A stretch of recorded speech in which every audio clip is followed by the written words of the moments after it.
Hello, good afternoon, or indeed good evening, or even morning, depending on where in the world you are. While it was technically last week, happy Global Accessibility Awareness Day. Thank you for joining us for today's roundtable, Designing for Non-Visible and Cognitive Disabilities. My name is Matt, and I'm going to be your facilitator for this breakfast panel session. I am one of the directors and co-founders at an agency called CyberDuck.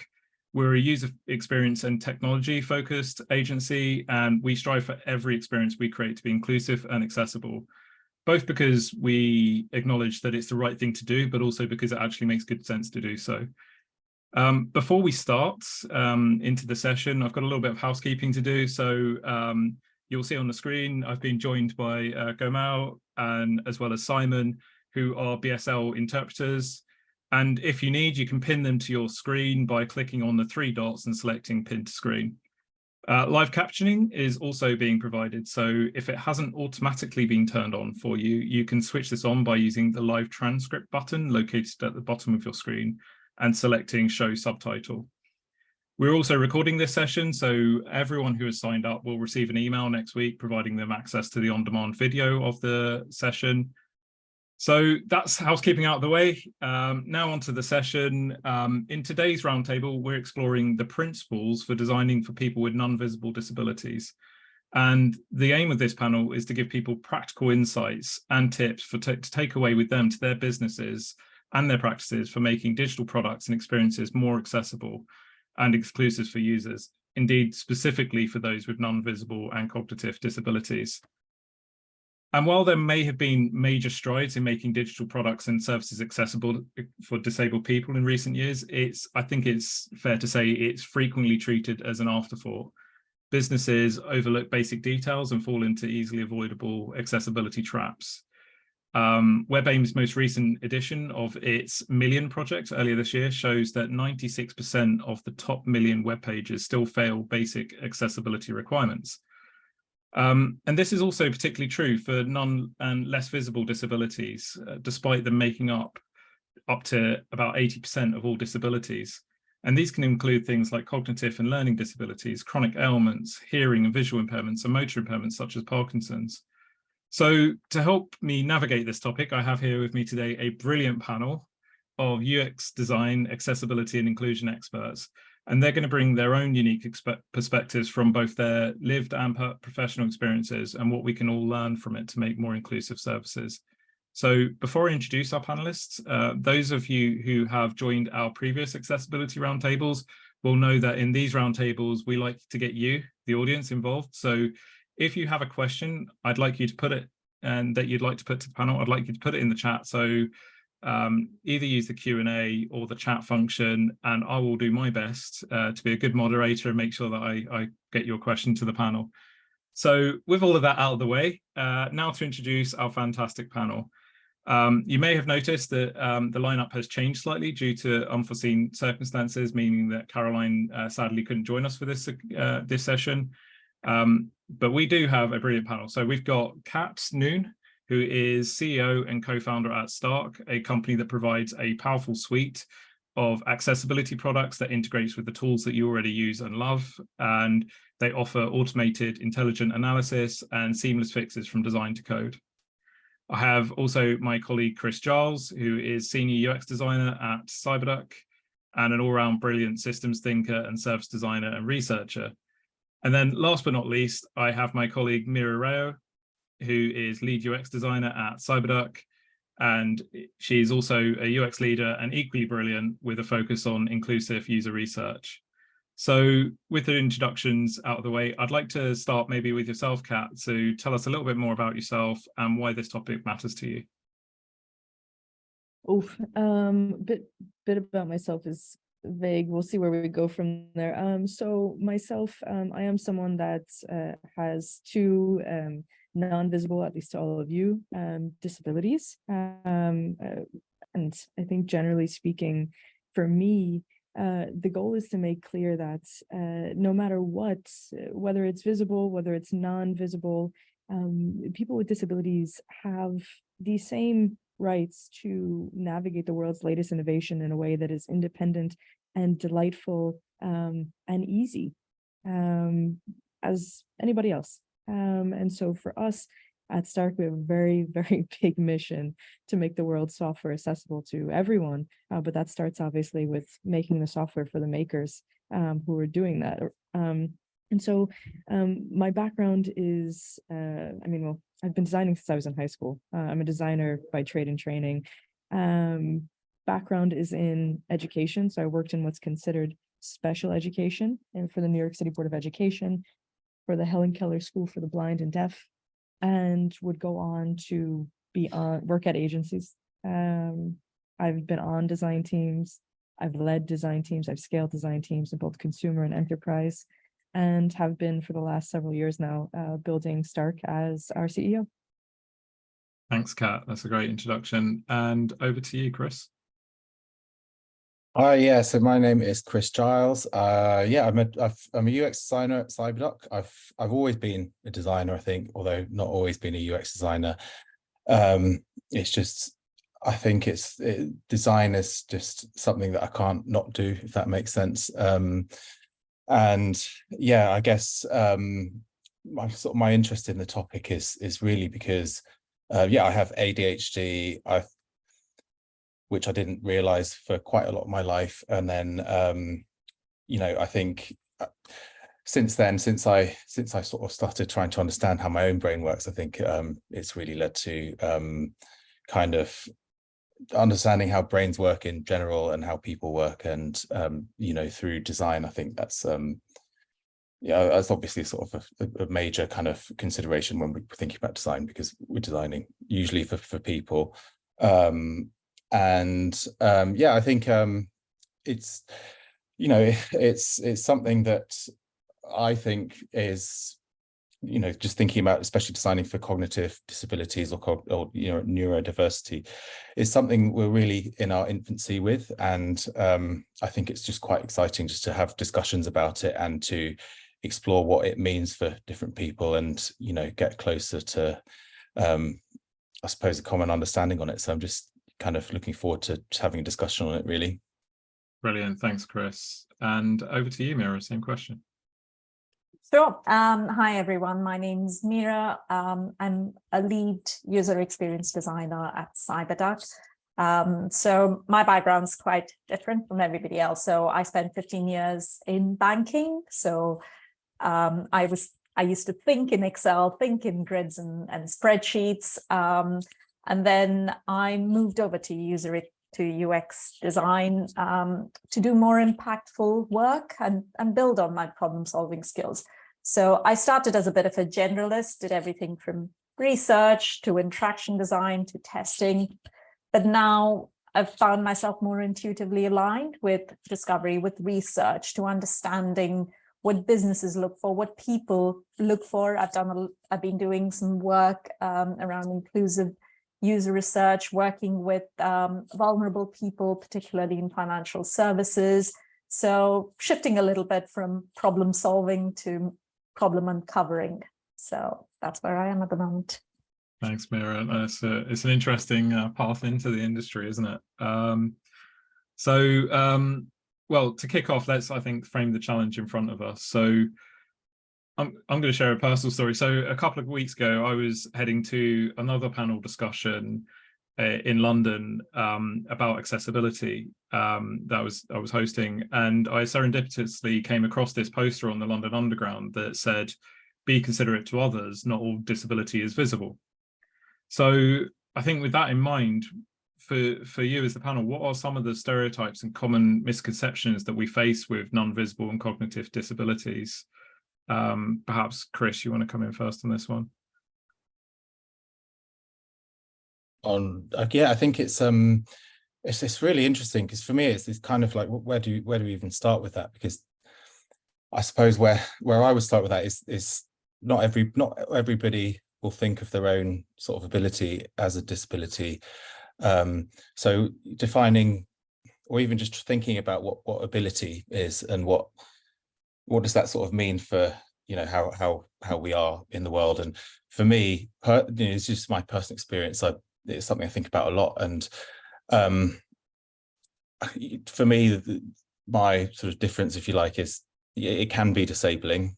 and it is disabling quite a lot of time, but it's also enabling. I think it is also you know, the sort of the reason why I first started looking into what was going on with myself was really because I was thinking, why am I so good at some things? I seem to be really good at some things that other people find difficult, but then I can't like turn up for work on time, or, you know, do really basic things that that most people seem to find easy. So this sort of idea for me of in some cases where the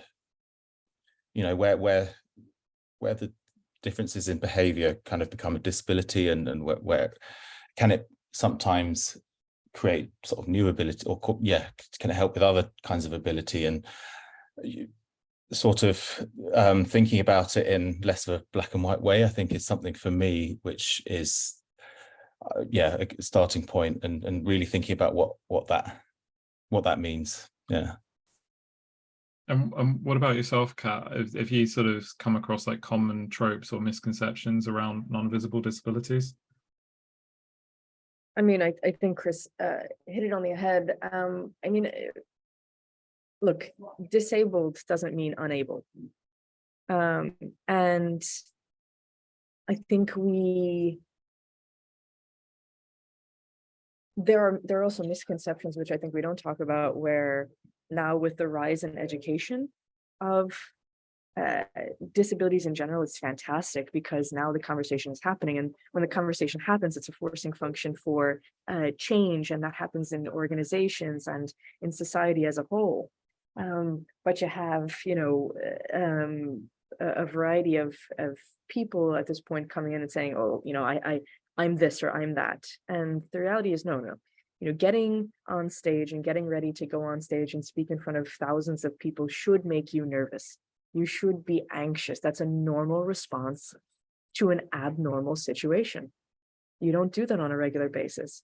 Now, if you tell me, much like myself, that there are certain scenarios where when out of your control, you have a hard time processing, and that's an everyday thing for a prolonged period of time, well, now you're in a different territory.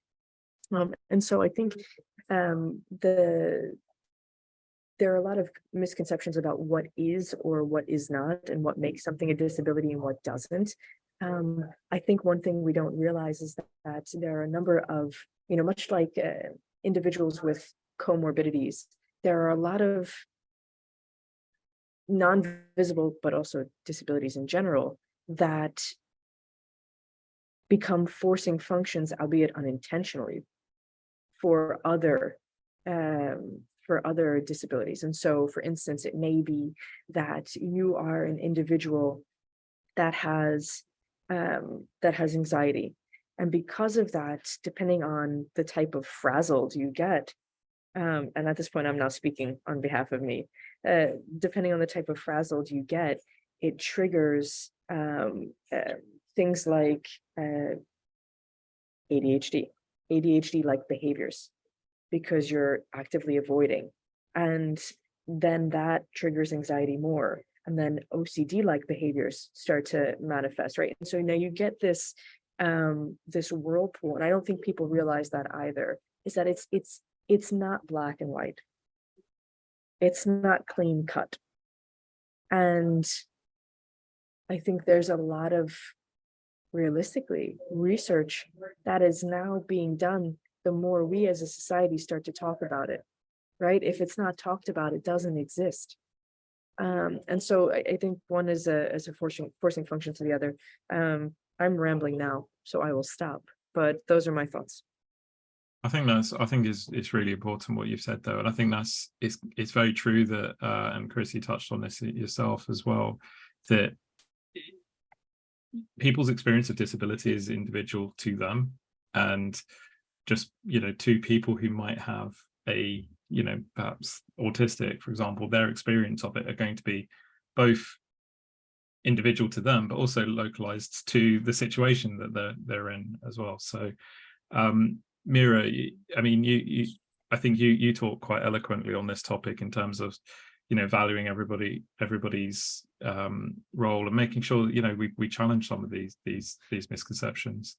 I think so. And it's wonderful that we're able to talk about it openly, but there are some very real challenges that a lot of people have through their lives. Like, I mean, I can say from a secondhand experience, my daughter is autistic and she was diagnosed at the age of 10.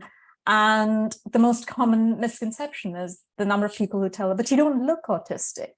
And, you know, kids can be cruel at any age, but teenage girls especially. She has friends who, when they hear that she gets extra time in tests and things, they say, oh, are you sure? Did you really go to a doctor? You don't look autistic. So she starts off defensive in a lot of friendships and a lot of interactions. And we've been through phases where she doesn't want to talk about it, doesn't want to share it with people because she feels judged or she feels like she has to justify it. And that's a very real challenge. And so you start at that position of feeling defensive, I think, and we need to be cognizant of that. So I guess, like, obviously bringing it back to this panel, like how do we go about challenging some of those stereotypes? I think one of the probably really important one is language, but yeah, I'd be interested in the panel's thoughts on that. Yeah, well, yeah, I think with the language thing, I was just going to sort of touch on that with the, you know, the label, especially for things like ADHD and autism, having a label for it is I think useful in the sense that it gives you a common language to talk about, you know, a sort of range of, you know, behavior, like a sort of a group of behavior types, and for me, it was personally, it's useful just to, as a starting point, to sort of actually understand myself. But then it, you know, I think that that's sort of limited in terms of how useful it is, because as you said, say Meera, it comes a point where it can be sort of damaging, because if you don't sort of exactly fit into this sort of prescribed list of behaviors, then people start to question it and things. And I think it's easy to forget as well that there's not like literally something inside me called ADHD or whatever. It's just a way of thinking. In some respects, it's a way of kind of thinking about a kind of range of behavior, you know, like and it's, in some ways, it's very new as well. Like ADHD has had, I don't know how many names it's had in the last 50 years, but the name of the thing itself is, and with autism, like I think the first person diagnosed with autism is still alive. Like that's how kind of new it is in terms of the way we think about it in this way. So I think it's used, the language and it is useful in that it does give us a framework to talk about stuff that is really difficult to talk about, but then also it's not fixed. Like it, you know, things can change and we can have new ways of thinking about things. So I think it's always kind of recognizing that, and always, I suppose, being open to, you know, the idea that fundamentally these are human issues, and you know, they're not sort of, it's not another box to put us in, I think. Yeah. Kat, I think you were going to come in there just before as well. Yeah, I actually was going to play devil's advocate and really question, and I say this knowing well that I don't have the answer, but it's something that I do think about, is whether or not we really consider the labels. You know, they're coming from the DSM at the end of the day, which are made by doctors that for a long time, you know, called the parents of autistic children, for instance, you know, refrigerator moms. You know, and like that, like, so they just, it's cold. And when you really look at it, that's not long ago.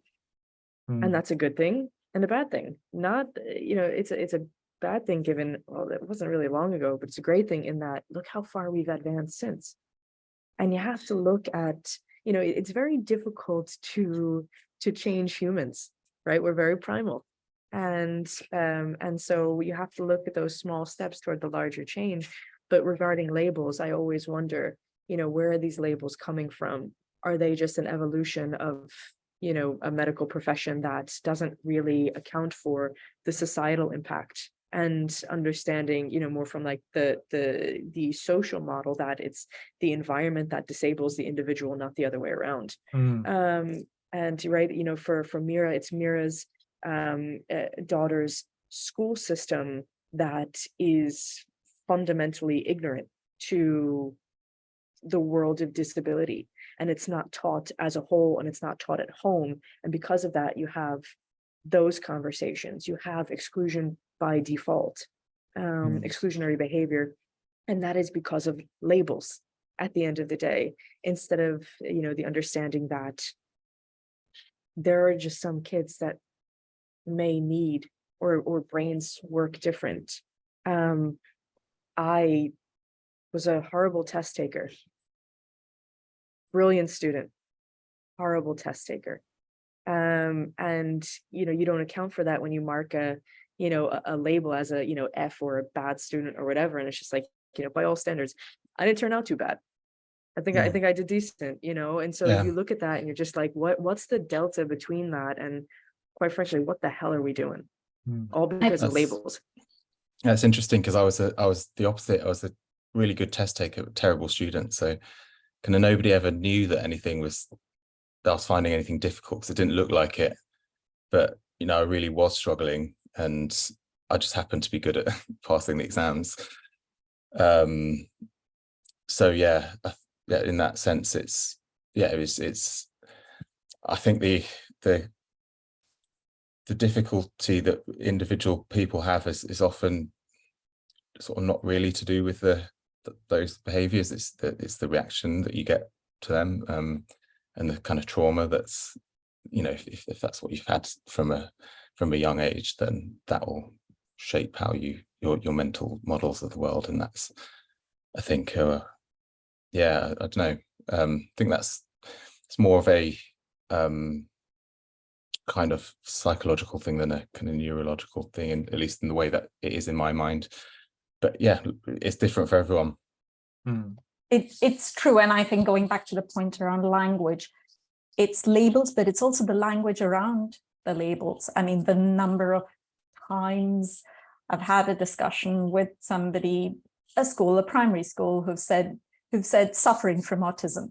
And you think suffering, it's how they frame. It's how it's framed often as something to be fixed rather than support. And this, it's something you carry forward even in your work as designing. I'm a big fan of co-designing and co-designing with people to see how they can best be supported, rather than this is an issue and we're going to fix it. So, yeah. And I think one thing we don't talk about is we all, especially in the tech industry, folks in positions like mine, we're in inherent privileged positions, right? And privilege isn't a dirty word unless you don't use it.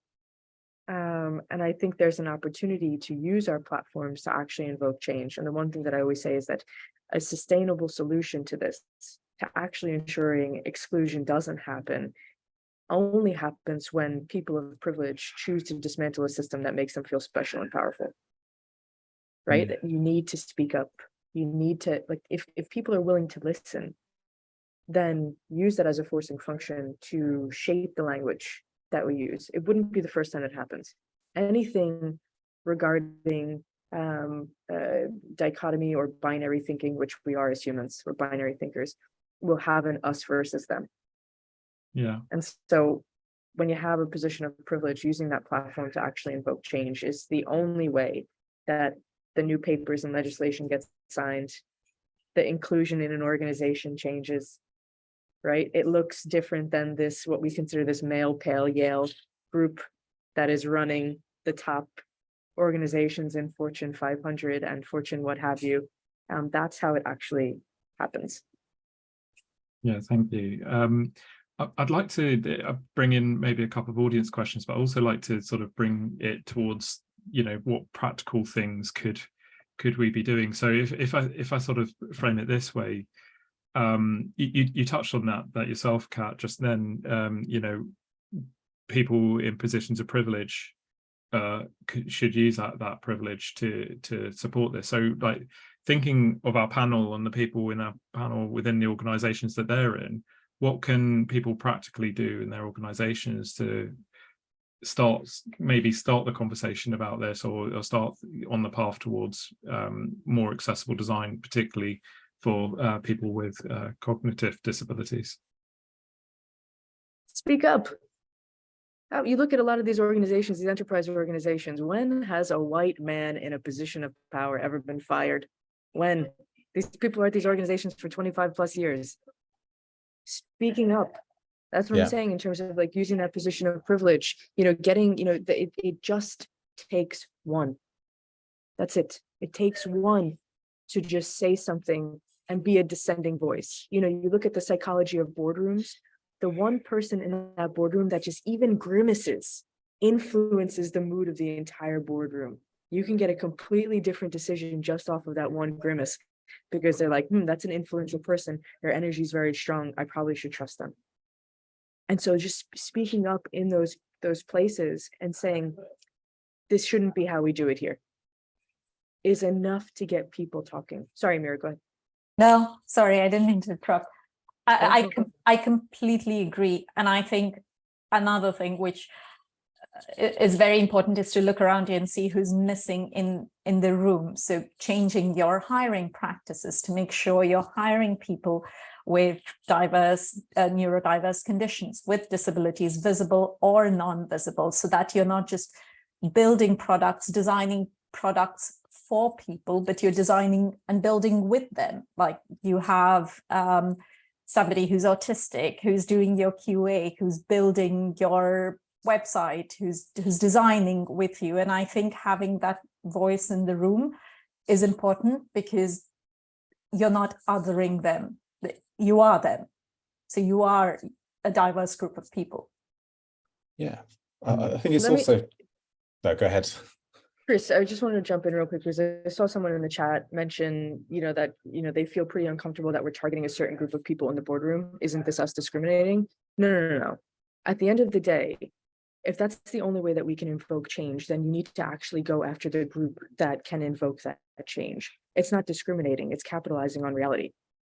If there's no way that we can actually do that, that's the group. The same way if you're building an organization, you're not going to go to engineers to design something. No, you're going to target the designers.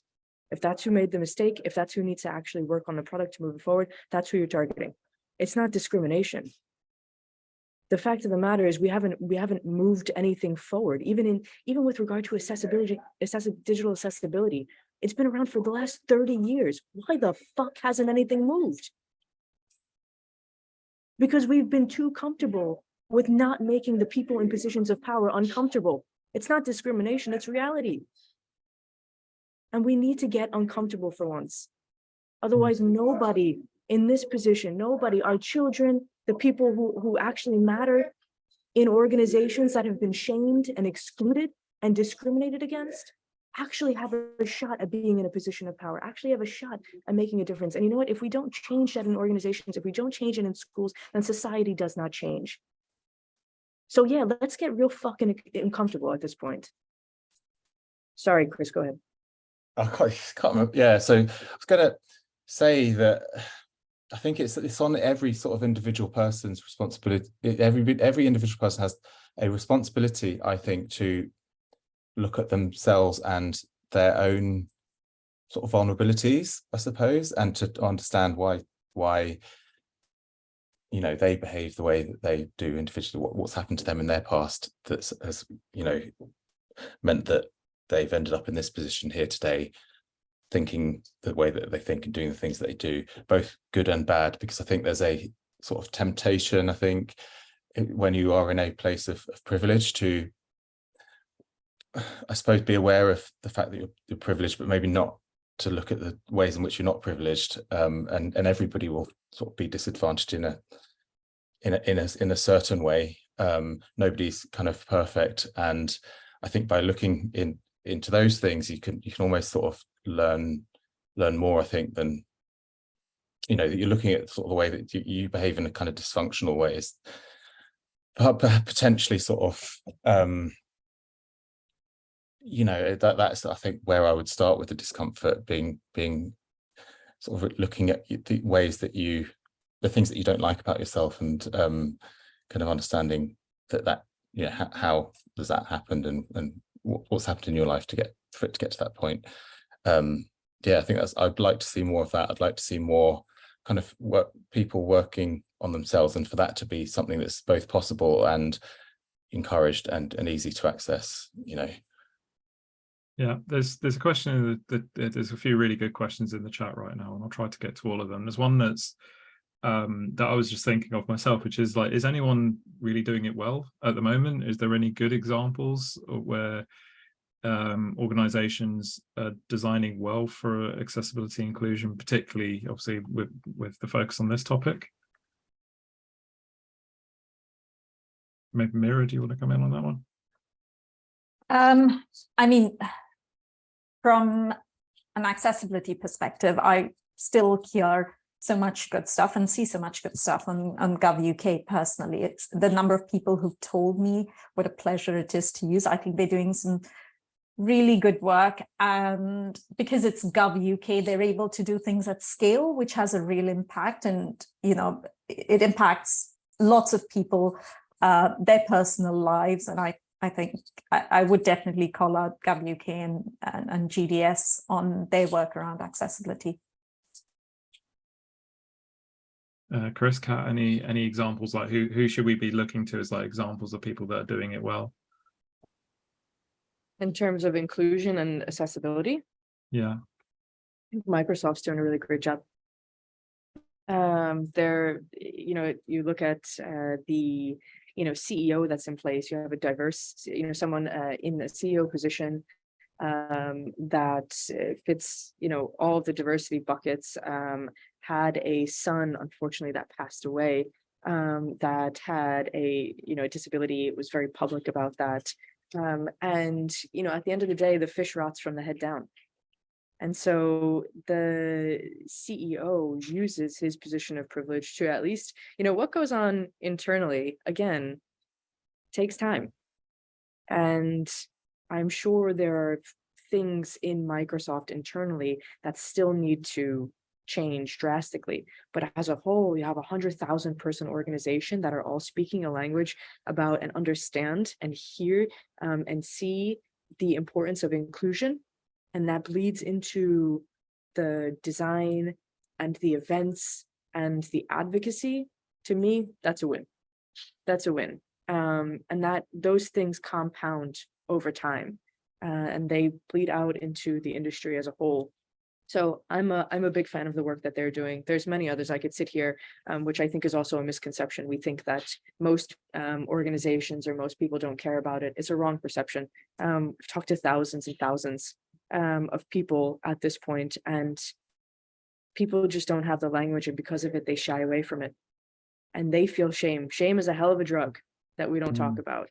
And it causes us to do some really funky things. But when you really, really look around, you really pay attention, you see that a lot of organizations are trying. Whatever reason is irrelevant, because at the end of the day, it moves it forward. And that's all that matters ultimately. Yeah, it's about intention. I think Microsoft, there's a great piece of content out there. I think that I can't remember the exact name of it, but I think it's an inclusive design toolkit or something like that. If you search Microsoft inclusive design, I'm sure it'll come up. But really recommend our audience checking that content out, because it's something I know our team have been looking at a lot, and it is really useful content.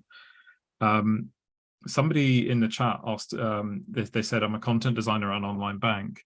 Are there any specific challenges users with invisible disabilities might face with interacting with banks or financial content, and how can we start to solve them? Meera, I guess, given your background, is this one you want to come in on? Yeah, I think personally, based on a lot of conversations that I've had with people with disabilities, but also vulnerable people, because, you know, again, going back to the intersection, it's your disability that might make you more vulnerable, etc., or it might be situational. I think it's lack of choice that they often struggle with when you're forced to do things online, when you don't have options. I think I was speaking to our accessibility lead, Yagir, I think he's on the call, and he was telling me that one of the first things he looks for is the accessibility statement, because if something's not accessible, he wants to know how else he can get in touch to find out, to be able to use resources and to be able to complete a task. So I think choice is probably the one that people struggle with when you read about banks who are closing branches. when they're removing a lot of access points, if you don't give a phone number that's easy for people to call you and be able to seek help in a way that they're comfortable doing, when you're forcing everybody to just be online, I think that is, it's a dangerous path to go down, and it's exclusionary.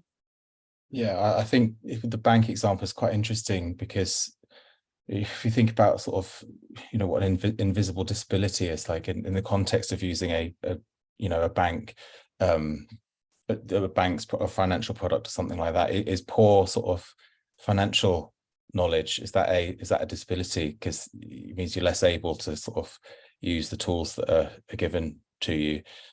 And I think it's, as well as the sort of lack of choice, it's lack of access to help from a real person that you can trust, and that you can, who is able to sort of attend to you as an individual and to your needs. And I think that's perhaps one of the pitfalls of digitizing in general, is you risk sort of isolating people if it's too difficult to sort of connect with an actual person who is able to respond to you as a person. Yeah, I mean, I think going back, I guess, to sort of who's doing it well, I think Monzo, there was, and you could probably check this out online, or we could share the link, but they did a piece of work specifically around customers with ADHD and some of the behaviors like impulse spending sort of late in evenings, and sort of almost putting a pause on that spending, and then sort of allowing the customer to review it the next day. There's definitely things that online banks could do that could support people with cognitive disabilities. So I'd definitely recommend checking out. I think if you search Monzo ADHD, you'll probably find that article, and it's quite an interesting piece of research and design that they did there. And thank you, somebody's already put it in the chat. There you go, you're doing my job for me. The thing that I would add to what you're saying, Matt, is also, especially in financial services, it's the recent Consumer Duty Act, I think, is also, there's a lot of focus on looking at outcomes, good customer outcomes, and they explicitly call out vulnerable customers, because it's taking away this misconception around edge cases. So nothing's an edge case anymore. So it's about giving people the choice and making sure you're thinking of all your customers and all your users, and you're not just catering for the average. Yeah, there's been a couple of questions around the theme of convincing stakeholders or convincing customers about sort of doing accessibility, and I guess that these are sort of more cultural challenges than necessarily design challenges. But does the panel sort of have any views or tips for the audience in terms of overcoming some of these challenges?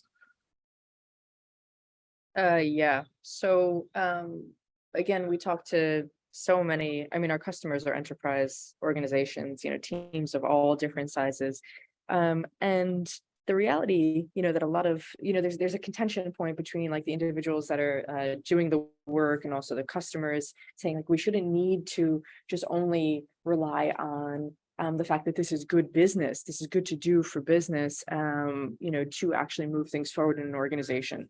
And listen, as someone who opened this up, making clear that I have non-visible disabilities, I get it. I want you to actually care about me as a human first and foremost. The reality is that anything at a board level, anything in these organizations that have moved forward, it's because currency was at the helm of the conversation.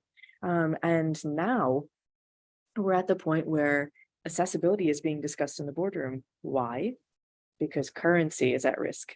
Right? There's a conversation of money loss. And so there's two things at the helm. One is an entire market of customers that don't have an ability to access products.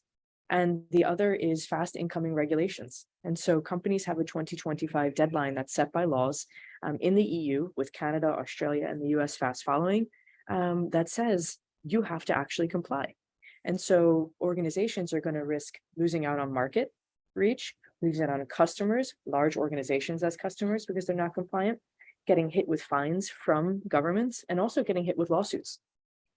And it's not cheap. And it's not cheap when those things compound, especially when you consider the fact that almost every organization that has had a product in flight or out in the wild for the last X amount of years is largely inaccessible, if not completely inaccessible. And so having that conversation with them to say, it's not a matter of if you need to adhere to accessibility regulation, it's a matter of when. And the answer to that for organizations is you have less than 24 months. Now, I know based on workflows that I know how you ship, and I know what that looks like, and I know how long it takes for you to ship anything and rectify anything. You don't have 24 months. You needed much longer than 24 months, but you don't have it. And so making clear that this is a multi-million-dollar, like double-digit million-dollar, quote unquote, issue for the organization changes the language around that. I think it's important, though, that we remember with transactional information, we have to talk about transformational. You have to always keep humans at the helm of that in that conversation. You can't have one without the other. But you do need to understand when it comes to stakeholder buy-in, there needs to be urgency, there needs to be currency, and there needs to be reality. You got to speak that same different dialect. You got to speak the same language as people in the boardroom. Otherwise, you won't move anywhere, unfortunately. Once you get them to listen, then it'll move it forward. Because do not for a second think that the people that are your bosses are immune to shame either. They're going to avoid a conversation if they don't speak that language. They don't want to lose their job. A lot harder to do in the EU, I found out, but still, and the UK, but still, nonetheless, they don't want to feel, you don't want to feel like your job's on the line. Yeah. So that's my 2 cents. Nobody wants bad press. It's interesting. It's like a bit of carrot and stick sort of approach. In the UK, certainly you've got obviously accessibility regulations in the public sector, but there's nothing really that regulates the private sector that I'm aware of. So it's an interesting one of like getting that stick element as well as the carrot element of good business. On that, I mean, it's also important to carry through, right? Because budgets, ownership, structure, governance, these are the things that business operations and processes are based on, and what defines people's day-to-day work, right? Because people may in principle agree that accessibility is everyone's responsibility, but unless it's embedded in your way of working and your processes, it's hard to get traction. Yeah, I guess kind of flipping, I guess, the concept of it being a challenge on its head, going back to what Kat was saying earlier about the social model of disability. What are the opportunities, like if we instead think about it as opportunities, like what are the opportunities there for people who get it right? Chris, I think you sort of talked about this before with every disadvantage has its advantage. Do you want to come in on this one? Yeah, so it's the Dutch footballer called Johan Cruyff, who, if you know about football, you probably have heard of him. Something he said, he used to say these things which are kind of, they sound like they're quite basic, but are, if you think about it, are actually quite profound. And I think that for me is something that is sort of interesting, the idea of thinking about a disability as, that having that phrase in mind, every disadvantage has its advantage, because this is going off topic a bit, but I think a lot of people will sort of talk about superpowers and things like that. And I think that's just kind of the opposite of, stigmatizing the whole idea of disability, because it's like I said at the beginning, it's much less black and white than that, so I think it is a disadvantage, but there are corresponding advantages to lots of to basically everything is, nothing is all good and all bad. There's there will be good and bad in everything. And I think it's in terms of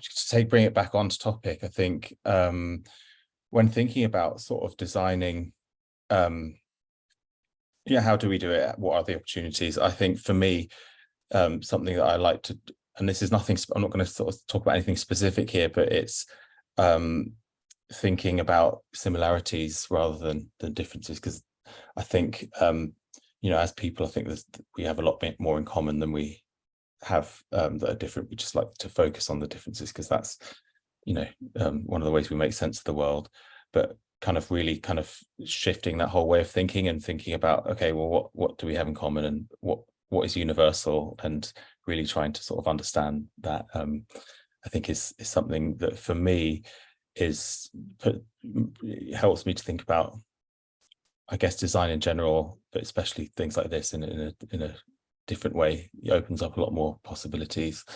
Meera, you touched on it earlier on about like hiring practices, but I guess as like a user researcher, are there opportunities there? Like, you know, I'm making an assumption here, but surely neurodiverse people actually make excellent testers for products because they're going to be perhaps more sensitive to certain issues within products in terms of bad usability. Yeah, no, absolutely. And I think we often do that. I think somebody asked about content design. So, I mean, we've done that with some of our client work as well, where we've formed partnerships with communities like the Dyslexia Association, etc., where, you know, they test out things before you send it out, beta versions of content, etc. And that's been really helpful because by making it easy for, say, dyslexic users, you're making it easy for everybody to access that that content. And I think personally, it's been a huge learning journey for people like me who do research, because you challenge yourself, you start adding to your toolkit, you start looking at your various research protocols and how this can change. So just as an example, a common thing that, you know, we do in research is the think aloud technique, right? Where you, while doing usability testing, you might ask the participant to think out loud. But this doesn't work often when you're testing or working with people who have cognitive difficulties, because being able to talk while you're using something is really hard. And so, or if you're using a screen reader, for instance, so you amend and you change and you have to be flexible about what you do. So in that case, you might do more of a retrospective test. So you finish the task and then you ask what they think about it. So I think there's so much you can do, so much you can learn, and I think you just grow professionally. I can see you raised your hand, so I'm going to bring you in. Yeah, I also want to make clear that, you know, aside from being, you know, autistic individuals being great testers, autistic individuals can also make great CEOs. Right? There is no, hey, you're autistic, so you'd be a great tester because you're analytical. You know, tax accountants are analytical, right? And they're tax accountants, and so is analytical, and they're this, they're that. You know, at the end of the day, we as individuals and individuals with any form of disability, we figure out our different ways to navigate the world, mainly because the world has not made it easy to navigate. And the more that changes, great. But I want to make sure that it's clear that, you know, it's not this language and discussion around, oh, because you're an individual with some form of learning disability or educational disability, you know, where you stop is at a fast food restaurant. No, you could be the CEO. Full stop. It's just a matter of the path that you take. Same thing with everyone. You know, resources that are available to you, the environment that you're shaped in, you know, the opportunities afforded to you. That's why it's not even a conversation about equality. It's a conversation about equity and whether or not we're starting people from the right places, given the resources and everything around us. Yeah, I think that's interesting because, you know, when it comes to that, for me as well, this is a personal thing. It's kind of why is the CEO the thing to aspire to as well? Like, you know, why do we value some roles as being, you know, sort of having more value than others? And are there different ways of looking at, you know, what we should be aspiring to and what we can aspire to, and what yeah, I suppose different ways of thinking of what is of value. And is that also something that is in itself a challenge, the way we think about how we, you know, structure the value? Yeah, no, I think, and thank you both. I think that's I think it's really important to sort of to think about it that way. In terms of advice for our audience, what are like specific practical things that, say, content designers or UX designers or researchers on this call could perhaps sort of take away from this panel, from each of yourselves? If I start with you, perhaps, Kat. Yeah, you have a responsibility to do your job right. And making sure that all individuals are accounted for is part of your job. As soon as you say you want to have a beautiful experience in your software for everyone to use, well, disabled people are everyone. They're part of that same group. And I think we often, as designers, any designers, not just content, but any designer, one thing we often do is talk about how our job is just pixel pushing. It's not. And what about yourself, Meera? I think a lot of the things we do as designers, good design principles are inclusive design principles. It's not at odds with it. So a lot of the good practices, like having better content structure so people have to scroll less, ensuring more spacing, larger text, and ensuring there are subtitles and transcripts. It's not catering for just one set of people. It makes it a better experience for everyone, and testing constantly, trying to understand if there's too many flashing buttons and sensory overload. And so a lot of the time when you test with people with neurodiverse conditions, with disabilities, it's making it better for everyone. Yeah, I think that's important, but I think it's also important that it's specifically making it better for those people too. And I think you may have touched on this earlier, Meera, but it's I guess it's all about choice as well, right? It's being able to consume things in the way that works best for you. So somebody in the chat earlier on mentioned about how comics were invented and things like that. So maybe being able to consume content in a more visual way, as opposed to in large blocks of text, for example, and giving people that choice to turn off animations and control what font the website is displayed in, if the current font isn't a typeface that is easy to read, for example. So yeah, I think you're absolutely spot on with that. Going, I guess, back to the audience questions. There was a question quite earlier on, which is, and I think it's sort of there's kind of two questions that are similar to this, which are what can we do to create a safer environment for people to feel comfortable and empowered to disclose their cognitive differences without fear of being stigmatized? And then there was another question around what's the panel's views of the lanyard scheme, the sunflower lanyard scheme, and making people aware of your cognitive disability or non-visible disability that way. What's the panel's views on those two areas? I'll come to you first, Chris.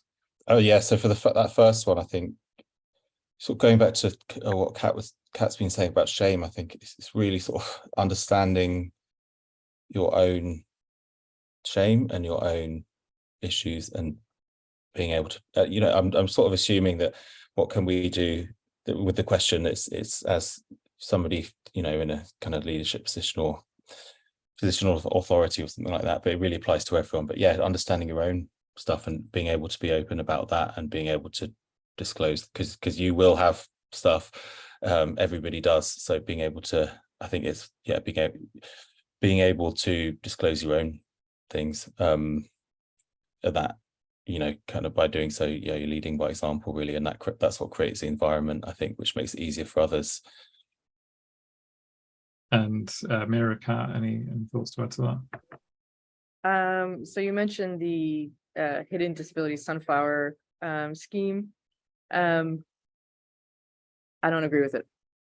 I don't agree with it because I'm not going to slap something on me and wave it around and have that be something that that essentially tells you something, but it doesn't tell you everything. It doesn't tell you how I navigate the world. It doesn't tell you what I need in that moment. And also at one point, once the entire world knows about the scheme, it's no longer hidden. There's nothing to it. Like, so I say this knowing good and well that I don't have, the full understanding of how it's rolled out and how it's implemented and the ways that it's used. I know that with good comes bad, right? The same electricity that was used to make the light bulb was used to make the electric chair, right? There's going to be different ways and, nefarious ways things are used. But I don't know if, I feel like that scheme is the quick, easy solution. It feels like there's something more to it. And maybe that's the first right step. I don't know. For me personally, I wouldn't use it, but that doesn't mean it doesn't work for everyone else. And that's perfectly fine and totally okay. And if the program is seeing success, fantastic. Yeah. I probably wouldn't for me. I think it kind of goes back to that TfL poster and what you were saying earlier about the social model of disability. It shouldn't kind of be incumbent on the individual to make other people aware. It should just be people should just be cognizant and considerate to others regardless. Right. That's the thing. Right. I don't want to have to show you this at the checkout line for you to not be an asshole to me. Yeah. You And should also just do why, that by default. yeah. And why do you only get that if you're disabled? Right. Now that's exclusionary. Yeah. Yeah.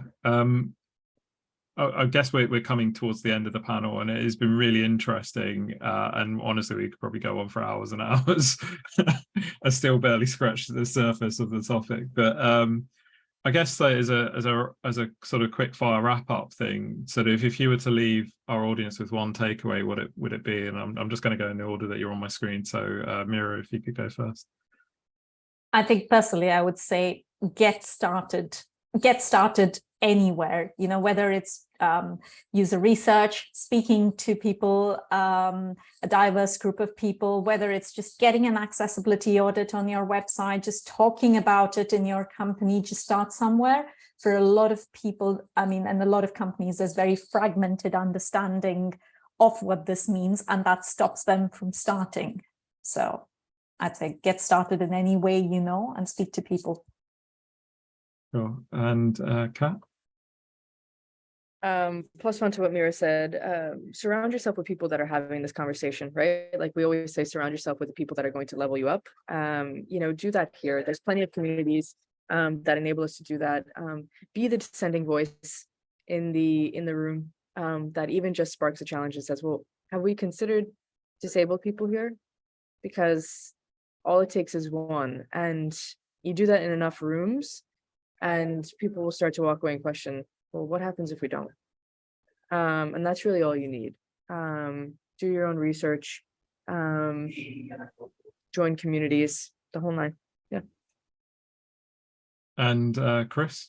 Yeah, I think for me, it's just the inclusion, the idea of inclusion. For me, the way that I like to think about it is being comfortable with things that really make me quite uncomfortable and trying to understand anyway. And sort of this idea of trying to be comfortable with accepting your own discomfort and being comfortable with the fact that you will always be uncomfortable with something and still trying to understand and still trying to do the right thing. Thanks. There was one more question in the chat, but we're not going to have time to go to it. But I think maybe if we sort of share later on communities or spaces that we would recommend joining that people are part of. I can see Kat's typing away the answer to that, so that's great. But yeah, that's all we have time for today. So I guess before we go, a couple of parish notices from me. First of all, I just want to say thank you to our panelists. I think you'll all agree that they've been excellent, and I hope you'll join me in the chat in thanking them for imparting their knowledge and experiences with us today. Second, I want to thank you, our audience. Once again, you've excelled yourselves, surpassed my expectations even with your insightful questions and participation. I wish I could have got to all of your questions. There were so many good ones. I'd like to thank you for joining and spending your time with us. You could have spent your time anyway this afternoon, or this morning, depending where you are, but you spent it with us. So thank you for taking part and listening. you are what makes our events great. So in my unbiased opinion. So as I mentioned at the start, we've been recording this session. So everyone who signed up will receive an email next week, providing them with access to the on-demand video version of the session. Please do feel free to share this with your colleagues and partners. Like you said, it only takes one person to start to sort of spread that knowledge. We'll be planning another accessibility roundtable for later this year, so please do watch this space and follow us for announcements, because we'd love to have you along again. And also, if you have ideas for topics or people you'd like to include for future roundtables, please do share them. We do listen to you. So yeah, that's it from me. Once again, thank you for joining us, and a big thank you to Kat, Meera and Chris. You've been brilliant. Thank you. Thank you.